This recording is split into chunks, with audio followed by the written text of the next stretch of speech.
The screen fades in on a vast, sweeping expanse of steppe, golden and endless under the burning sun of a July afternoon in 1942. But as the camera descends, the gold is broken by the gray columns of steel, thousands of German tanks and trucks stretching to the horizon, churning up dust that blots out the sky. The silence is deafening until a low, rumbling drone begins to grow, like the approach of a storm. We cut to the banks of a mighty river, the Volga, its waters dark and mysterious. On the other side stands a city, a sprawl of industrial chimneys and wooden homes, quiet for now, but waiting. This is Stalingrad, and what you are about to witness is not just a battle, but a masterclass in survival. This is the story of the Soviet defensive strategy, a reconstructed chronicle of how the Red Army took the German war machine and shattered its teeth against the ruins of a city named after a dictator. The wind carries the smell of oil and impending death, and we begin. In the sweltering heat of the summer of 1942, the German Wehrmacht seemed invincible. After crushing victories in the north and the center, Hitler turned his hungry eyes south toward the oil fields of the Caucasus. But standing in the path of this Blitzkrieg was the city of Stalingrad. It wasn't just an industrial hub producing tanks and artillery. It was a symbol, a city that bore the name of the Soviet leader himself. For Adolf Hitler, capturing Stalingrad was a matter of ego, a way to strike a blow directly at the heart of the Soviet enemy. For Joseph Stalin, it was the point of no return. The order went out from Moscow, not a step back. The Soviet High Command, the Stavka, realized that this would be the crucible of the war. But they did not have the luxury of time or overwhelming superiority in equipment. What they had was the Volga, the city itself, and a resilience forged in the fires of the previous year's disasters.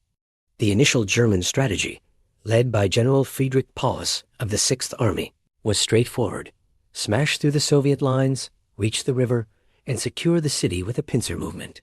But they underestimated what would become the Soviet defensive strategy, a strategy born of desperation, but executed with terrifying precision. As the camera moves through the German lines, we see arrogance. The soldiers are confident, washing in the warm rivers, writing letters home promising victory by autumn. They see the Soviets as a broken force, retreating in disarray. But this was the first layer of the Soviet deception. The retreats were not chaotic. They were calculated withdrawals, trading space for time, drawing the Germans deeper into the vastness of the steppe where their supply lines would stretch to the breaking point. The Soviet commander, General Vasily Chukov, was placed in charge of the 62nd Army, the force that would bear the brunt of the assault. Chukov was not a man for textbook maneuvers. He looked at the city and saw a fortress waiting to be built. His plan was radical and horrifically simple. He would not fight the Germans in the open fields. He would force them to fight in the streets, the alleys, and the stairwells of Stalingrad. He realized that the German strength lay in their coordination between tanks, aircraft, and infantry, the famous Blitzkrieg. By pulling the battle into the city's narrow confines, he would neutralize their air superiority and make their tanks death traps. This was the genesis of the hugging tactic, staying so close to the enemy that their own artillery could not fire without risking hitting their own men. On the morning of August 23, 1942, the peaceful facade of the city was shattered. The ground shook as the Luftwaffe rained down bombs, turning the city into a landscape of fire and dust. Thousands died in the first hours, buried under collapsing buildings or incinerated in the inferno. The visual of the city from above changes from orderly grids to a chaotic map of craters and rubble. The Volga, once a blue ribbon, turned crimson with the blood of the injured and the reflections of the flames. This was the environment the Soviet defenders had to survive in. As the German ground troops crossed the Don and approached the city's outskirts, the 62nd Army dug in. They did not build fortifications in the open. They built them in the debris. In our reconstruction, we see engineers and ordinary workers creating barricades using the hulls of destroyed tractors and piles of brick. Every factory, every sewer pipe, every pile of ruins became a defensive position. The strategy was to turn the entire city into a weapon. Imagine being a soldier of the 13th Guards Rifle Division as you cross the Volga under the cover of darkness. The shore on the other side is hell. Fires burn unchecked. The air is thick with smoke and the scream of mortar rounds. There is no safe rear. As soon as you step off the boat, you are in combat. The Soviet defensive strategy here relied on the lifeline of the river. The eastern bank was the beating heart of the defense, where thousands of artillery pieces were hidden in the ravines, raining down fire on German positions to protect the thin line of men holding the western bank. Chukov's headquarters was located on the very edge of the river, a bunker dug into the steep bank, symbolizing the not a step back order. There was nowhere to go but forward. This psychological pressure forced a new kind of courage. The men fought with the knowledge that defeat meant death in the immediate moment and the potential collapse of the entire Soviet Union. As the battle raged into September, the German High Command expected a quick resolution. They assumed the Russians would collapse once the city center was taken. But they walked into a meat grinder. We focus on the battle for the central station. It changed hands 15 times in a single day. In the narrative of this reconstruction, the station is no longer a place of travel. It is a fortress of concrete and twisted steel. Soviet storm groups, small squads armed with grenades, submachine guns, and satchel charges would infiltrate the building through the sewers or the rubble, ambush the German occupiers, and hold the room until a counterattack drove them out again. This was the essence of Chukov's strategy. He turned the city into a maze where the Germans lost their direction and their nerve. The vast industrial complexes, Red October, barricades, Dzerzhinsky tractor plant, became medieval castles. The workers who once built T-34 tanks now manned the barricades inside the factories, living in the workshops alongside the soldiers, repairing tanks under fire, and fighting the Germans machine by machine, turbine by turbine. This brings us to the specific tactics employed by the Soviet defenders that were so innovative and deadly. In the open field, German tanks ruled. But in the ruins of Stalingrad, a lone soldier with an anti-tank rifle or a Molotov cocktail was king. The Soviet strategy focused on infiltration and night fighting. While the Germans adhered to rigid schedules and timetables, the Russians operated with a fluid chaos. At night, the city did not sleep. It was a time of movement. Reinforcements crept across the river. Snipers like the legendary Vasily Zaitsev moved into hidden positions to pick off officers and demoralize the troops. And reconnaissance parties slipped through the enemy lines to gather intelligence. The defense was a porous wall. It absorbed the blows, but didn't break. It adapted. When the Germans attacked from the air, the Soviets went underground, using the vast cellars and tunnels that connected the city center to the industrial north. Life in these conditions is hard to imagine. We reconstruct the bunker of a Soviet infantry unit in the weeks of October. The air is stale, heavy with the smell of unwashed bodies, tobacco, and damp earth. Outside, the ground shakes constantly. The men are gaunt, their eyes rimmed with exhaustion. Yet there is a cold determination among them. They are no longer fighting for abstract ideologies. They are fighting for the man next to them, and for every square foot of earth behind them. The rationing is severe. Often, they subsist on a few ounces of bread and watery soup. But the discipline holds. The Soviet command structure, often brutal, enforced the defense with the NKVD blocking detachments stationed behind the lines, ensuring no retreat. However, by this stage of the battle, the blocking detachments were less of a factor than the sheer geography of the battle. The soldiers stood their ground because there was no other option, and because Chukov had given them a way to fight that gave them a chance. They fought from basements, a tactic they called the hedgehog. They broke their front lines into tiny, isolated strongpoints that the Germans had to root out one by one, bleeding them dry in the process. One of the most fascinating aspects of this defensive strategy was the use of deception and secrecy. While the 62nd Army held the line with their fingernails, the Soviet High Command was secretly massing forces on the flanks, far to the north and south of the city. This was the hidden purpose of the defense of Stalingrad, to pin the 6th Army in place, to make them believe the city was the ultimate prize, while the Soviet Union prepared to cut them off. Every day the city held, the trap was being set. The radio traffic from Chukov's command was monitored by the Germans, who saw a desperate army clinging to survival. They did not realize they were fighting against a carefully constructed anvil, and the hammer was about to fall. This deception required immense sacrifice. The soldiers in the city were essentially told to die so that the operation to save the Soviet Union could succeed. This burden was carried with a stoic, grim acceptance that defines the Russian spirit in this conflict.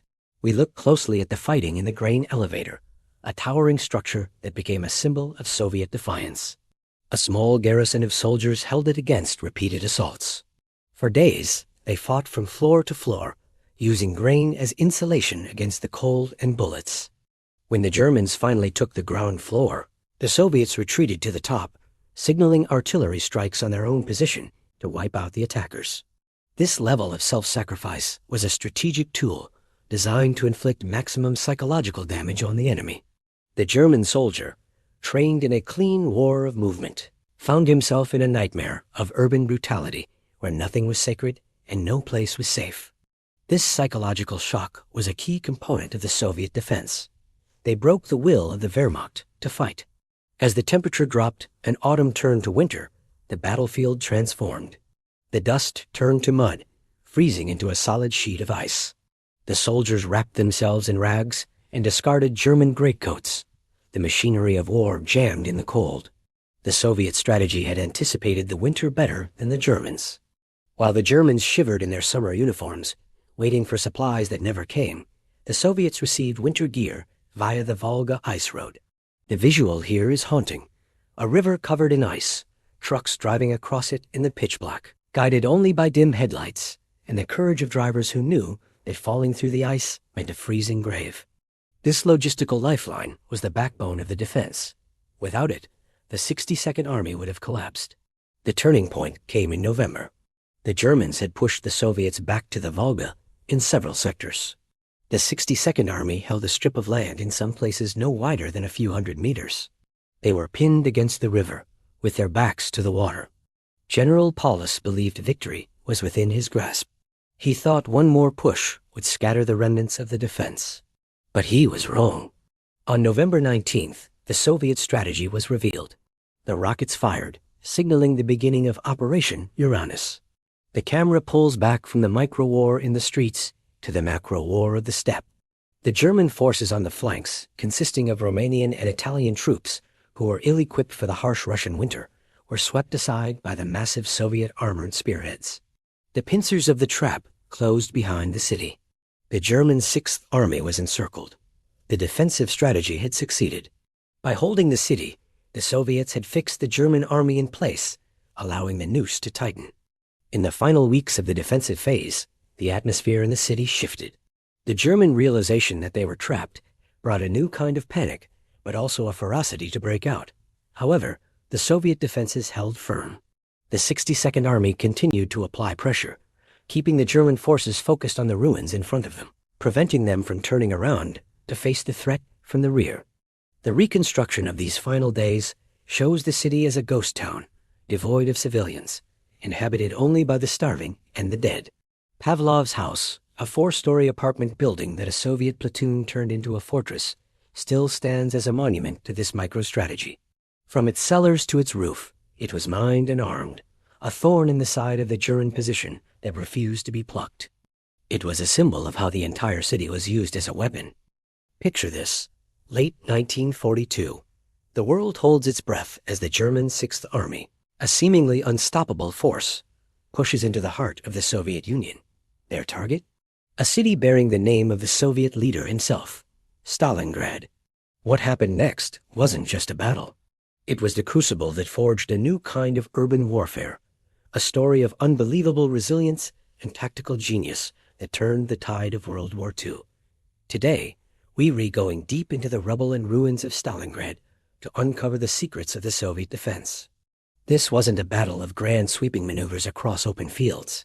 This was a brutal, intimate, and desperate fight for every building, every floor, every room. The Germans called it Rattenkrieg, the Rat War, and for good reason. The city itself became the Soviets' greatest weapon. When the German offensive began in August 1942, the situation looked grim. The Luftwaffe had bombed Stalingrad into a sea of fire and twisted metal. Over 40,000 civilians died in the first week of bombing alone.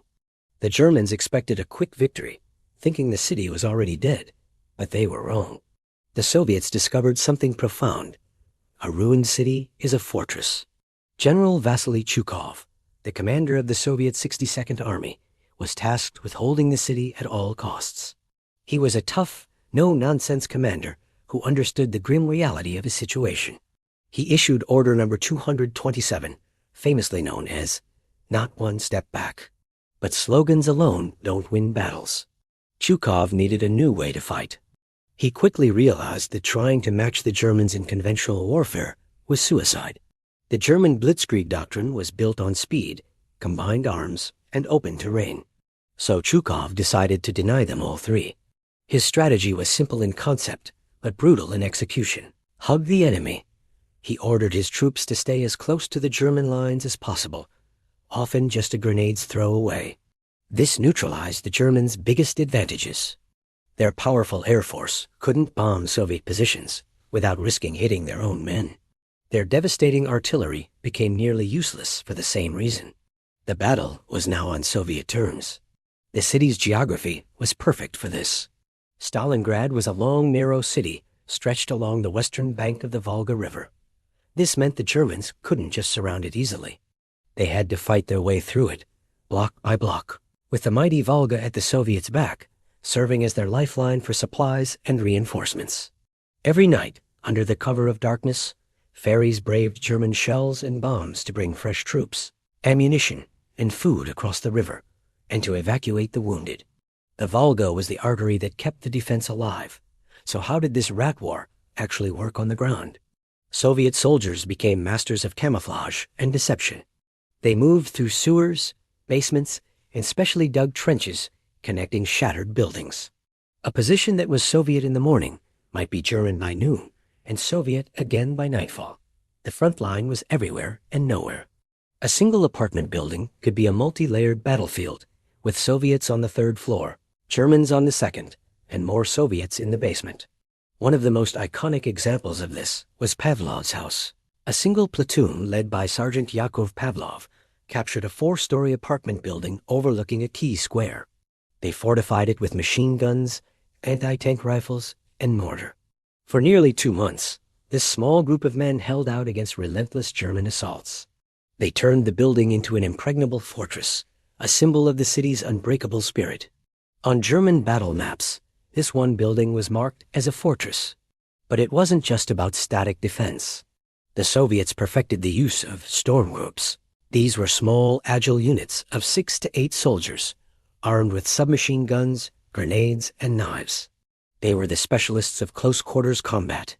They would infiltrate German-held buildings, clear them room by room with brutal efficiency, and then immediately fortify them against counterattack.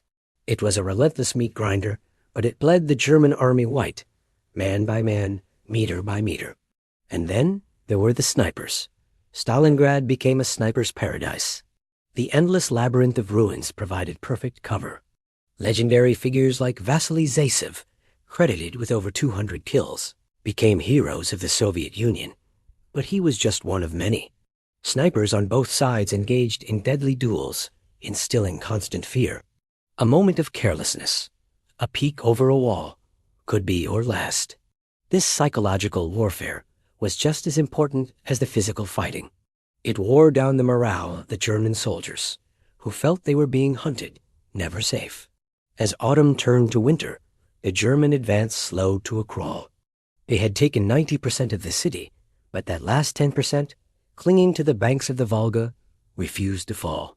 The Germans, designed for rapid warfare, were stuck in a battle of attrition they couldn't win. Their supply lines were stretched, and their soldiers were exhausted and demoralized. They had captured a city of rubble, but they couldn't break its defenders.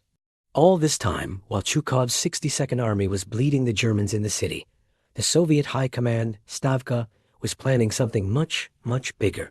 The defense of Stalingrad wasn't just about holding the city. It was about buying time.